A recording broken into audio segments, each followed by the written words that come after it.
Why? Because there was a correct diagnosis of some aspects of the economy and society. We answered correctly a number of issues.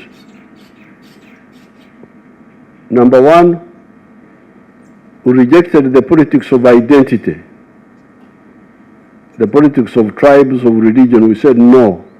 What is crucial is not identity, it is interests.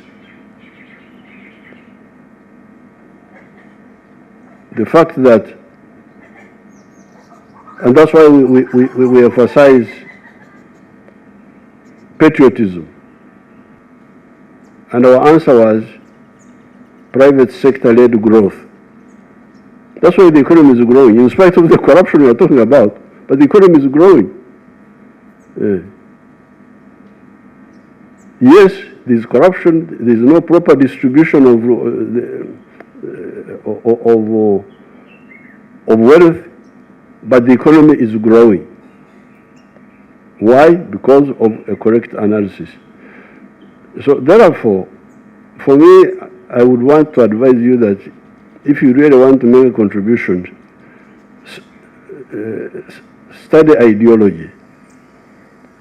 It's good that you want to go to Chankwanzi, because it is in Chankwanzi where they take you through what we call political economy.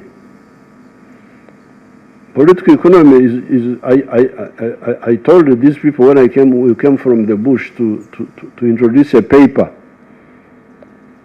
in all courses. So that confusion, because you see the big problem, you the young people, is the confusion you get yourselves in with these foreigners and all this. You really get lost. So number one, the words development is for everybody, but wealth is for you. Now, if you deal with wealth, then the next crucial thing is service provision.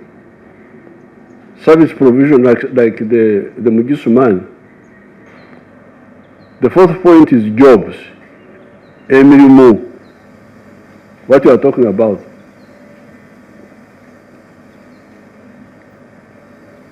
Where do the jobs come from? It seems one of your people is saying there are many rooms in my father's house. That means he's stuck to the idea of government being the one to give jobs.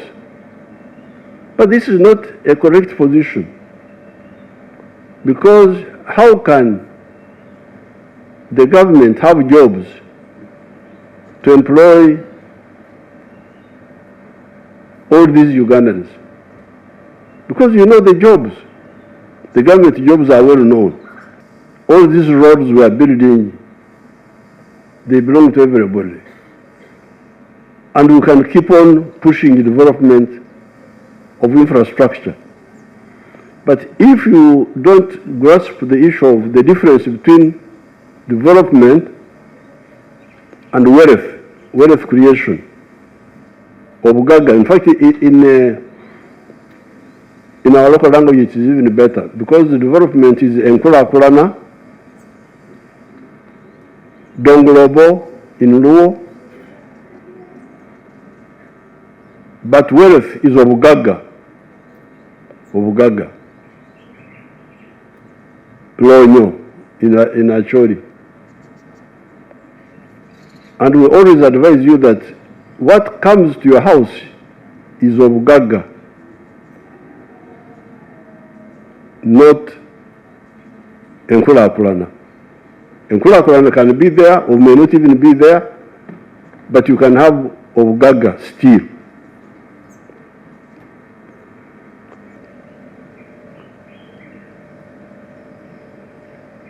Number one, development. Number two, wealth. Number 3, service provision. Number 4, job creation.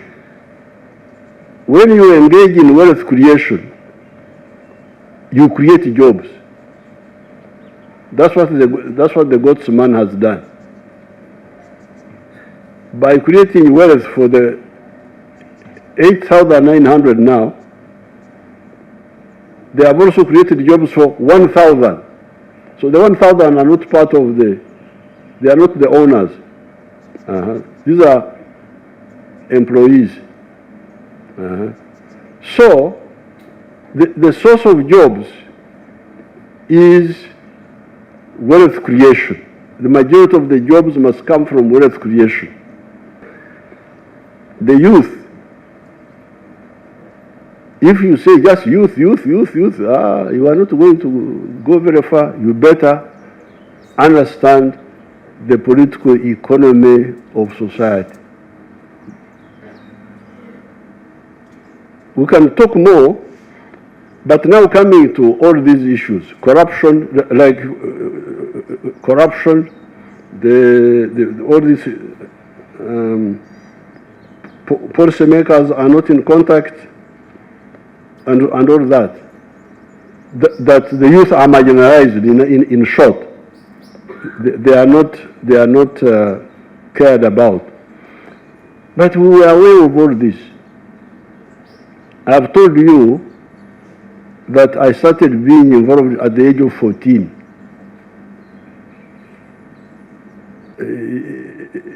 Because the government made a policy.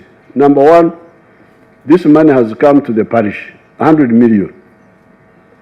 Not only that, the 100 million must be divided like this, like this, like this. So the decision, the policy is clear. Now, you are from the parish, you yourself. How can somebody, the policy is clear, maybe what the center here should do more, the NRM Secretariat, is speak more. Somebody made a very good point. I think it was the man of the media, Kawesa, who said, give us information, give us information. That's a good point. That information is there. The 100 million has come. 10% is for this, 30% is for that. So if I'm from the parish, how will I not insist on my share?